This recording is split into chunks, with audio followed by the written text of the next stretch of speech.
মুহতারাম হাজিরিন, কাল কিয়ামতের কঠিন ময়দানে আল্লাহ রাব্বুল আলামিন সমস্ত পয়গম্বর, যত পয়গম্বর এসেছেন, সমস্ত পয়গম্বরের শেষে এসেছেন আমার নবী, আপনার নবী। কিন্তু কিয়ামতের কঠিন ময়দানে যখন হিসাব নিকাশ হয়ে যাবে, জান্নাতের মধ্যে যখন ঢুকানো হবে, জান্নাতে প্রবেশ করার জন্য যখন পারমিশন দেওয়া হবে, সকল নবী রাসূলগণের আগে আপনি আমার নবী জান্নাতে প্রবেশ করবে। মুহতারাম হাজিরিন, এই হলো আমাদের নবী। শ্রেষ্ঠ নবী হওয়ার কারণে শ্রেষ্ঠ গুণ দিয়েছেন এবং জান্নাতের মধ্যে সকল নবীর আগে ঢুকায় দিবেন। সমস্ত নবী রাসূলগণ, সমস্ত পয়গম্বরগণ জান্নাতের মধ্যে ঢোকার পরে তখন সময় আসবে উম্মতের পালা, উম্মতরা জান্নাতের মধ্যে ঢুকবে। মুহতারাম হাজিরিন, হযরত পয়গম্বর আদম আলাইহিস সালাতু ওয়াস সালাম থেকে শুরু করে হযরত ঈসা আলাইহিস সালাতু ওয়াস সালাম পর্যন্ত যত উম্মত ছিল, তারা কি আমাদের আগে আসতে না পরে? যদিও আগেকার উম্মত পয়গম্বর হযরত আদম আলাইহিস সালাতু ওয়াস সালাম থেকে নিয়ে হযরত ঈসা আলাইহিস সালাতু ওয়াস সালাম পর্যন্ত যত উম্মত এসেছেন, যদিও আমাদের আগে এসেছেন, কিন্তু কাল কিয়ামতের কঠিন ময়দানে আল্লাহ রাব্বুল আলামিন সমস্ত উম্মতের আগে আপনি আমি মুহাম্মদ সাল্লাল্লাহু আলাইহি ওয়াসাল্লামের উম্মতদেরকে আগে জান্নাতে ঢোকার পারমিশন দিবে। আল্লাহ রাব্বুল আলামিন কালামুল্লাহ শরীফ বলেন, কুনতুম খায়রা উম্মাতিন উখরিজাত লিন-নাস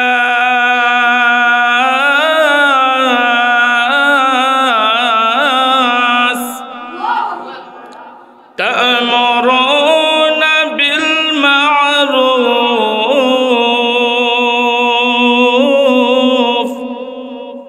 আল্লাহ রাব্বুল আলামিন বলেন, কুনতুম খায়রা উম্মাতিন উখরিজাত লিন-নাস, যে আমরা হলাম শ্রেষ্ঠ উম্মত। আর শ্রেষ্ঠ উম্মতের বৈশিষ্ট্য কি থাকবে? যা কিছু করবে সবগুলা হবে শ্রেষ্ঠ। কথা বলেন ঠিক কিনা? বাবা যদি চৌধুরী হয়, সন্তানের আচার আচরণ অন্যদের মতো হলে চলবে না।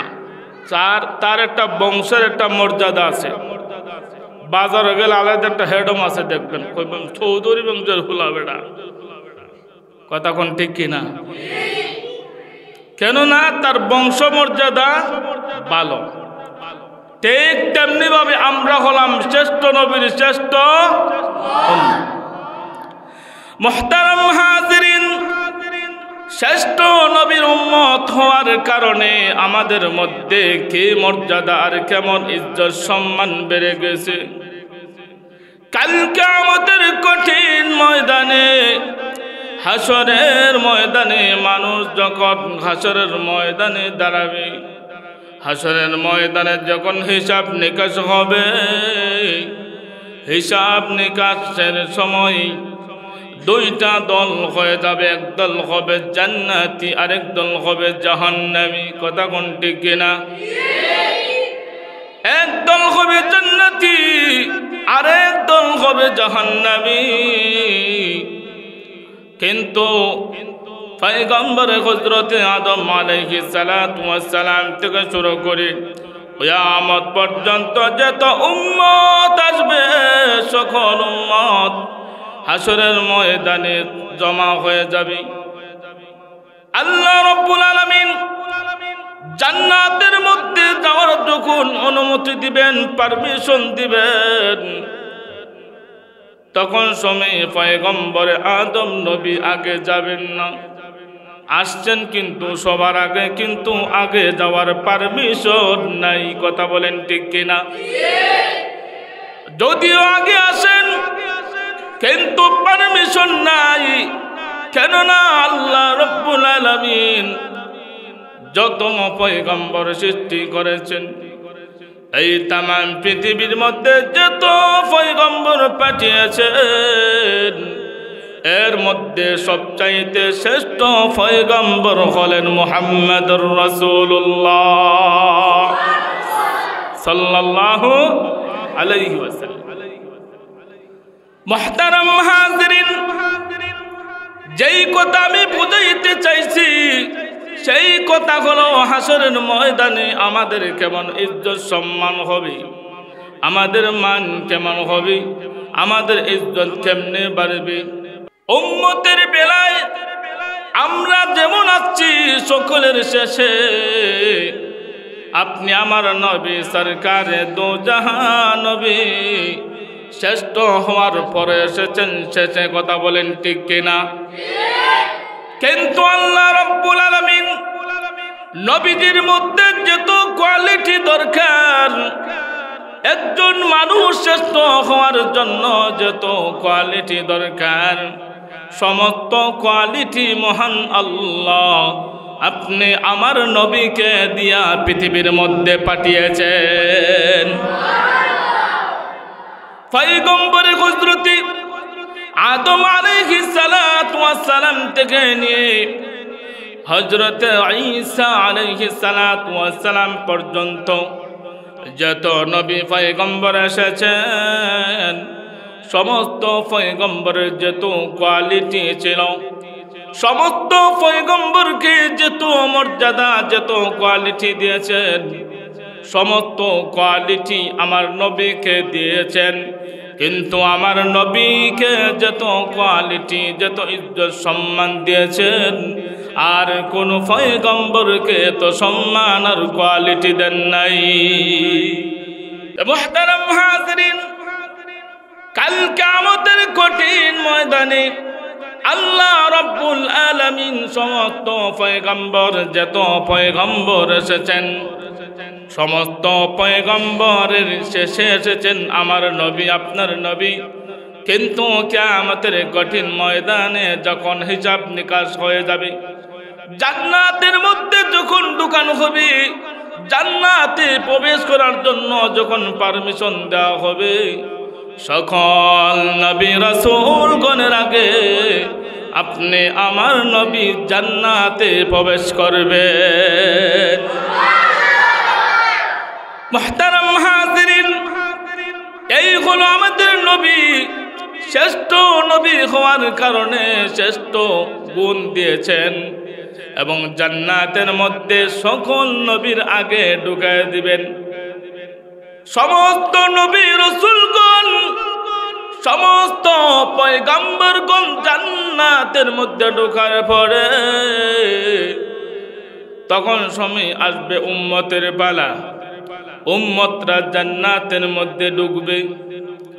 মুহতারাম হাজিরিন, হযরতে পয়গম্বর আদম আলাইহিস সালাতু ওয়াস সালাম থেকে শুরু করে হযরতে ঈসা আলাইহিস সালাতু ওয়াস সালাম পর্যন্ত যত উম্মত ছিল, তারা কি আমাদের আগে আসছে না পরে? আমাদের আগে। তাহলে জান্নাতে হেরা যাইতো সিরিয়াল, নামটার সিরিয়াল। যদিও আগেকার উম্মত পয়গম্বর হযরতে আদম আলাইহিস সালাতু ওয়াস সালাম থেকে নিয়ে হযরতে ঈসা আলাইহিস সালাতু ওয়াস সালাম পর্যন্ত যত উম্মত এসেছেন, যদিও আমাদের আগে এসেছেন, কিন্তু কাল কিয়ামতের কঠিন ময়দানে আল্লাহ রাব্বুল আলামিন সমস্ত উম্মতের আগে আপনি আমি মুহাম্মদ সাল্লাল্লাহু আলাইহি ওয়াসাল্লামের উম্মতদেরকে আগে জান্নাতে ঢোকার পারমিশন দিবে। তাহলে আসতে পরে যাব, আগে যাব, আসছি পরে যাব কেন? আমাদের শ্রেষ্ঠত্বের কারণে। শ্রেষ্ঠত্ব কে দিয়েছেন? শ্রেষ্ঠত্ব কে দিয়েছেন? আল্লাহ। সেজন্য মুহতারাম হাজিরিন, আল্লাহ রব্বুল আলামিন আপনি আমাকে পৃথিবীর মধ্যে প্রেরণ করেছেন একমাত্র মহান মালিকের হুকুম পালন করার জন্য। কার জন্য? আল্লাহ রব্বুল আলামিন আপনি আমাকে পৃথিবীর মধ্যে পাঠিয়েছেন একমাত্র কার গোলামি করার জন্য? আরো জোরে কোন, কার গোলামি করার জন্য? আল্লাহ কায়েতে বলেন, ওয়ামা খালাকাতুল জিন্না ওয়াল ইনসা ইল্লা লিয়াবুদুন।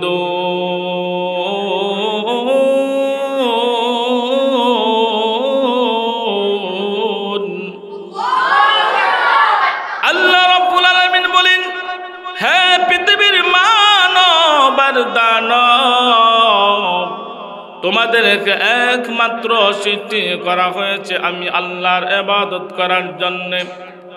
পৃথিবীর কোনো গায়রুল্লাহর ইবাদত করার জন্য নয়। তুমি যা কিছু করবে সব হবে কার জন্য? একমাত্র আল্লাহর জন্য।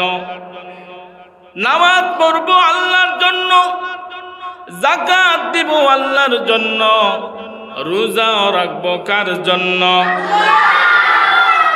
না ইফতারির জন্য? হ্যাঁ, রোজা রাখলে তো বালা পারমিশন, বিকাল বেলায় ও ডালের বড়া খাইতে ভালোই লাগে, রোজা রাখ খেলে ডাইলে বড়া খাইবার লাগে না আল্লাহরে খুশি করার লাগে? আল্লাহরে খুশি করার লাগে। মুহতারাম হাজিরিন, তাহলে আমরা যা কিছু করব সবগুলো একমাত্র কার জন্য হবে? কুল ইন্না সালাতি ওয়া নুসুকি ওয়া মাহইয়ায়া ওয়া মামাতি লিল্লাহি রাব্বিল আলামিন। আমার নামাজ, আমার রোজা, আমার হজ, আমার যাকাত, যা কিছু সব কার জন্য? আরো জোরে কোন, কার জন্য? যারা আল্লাহর জন্য এই নেক আমল করবে, কাল কিয়ামতের কঠিন ময়দানে তাদের ঠিকানা হবে জান্নাত।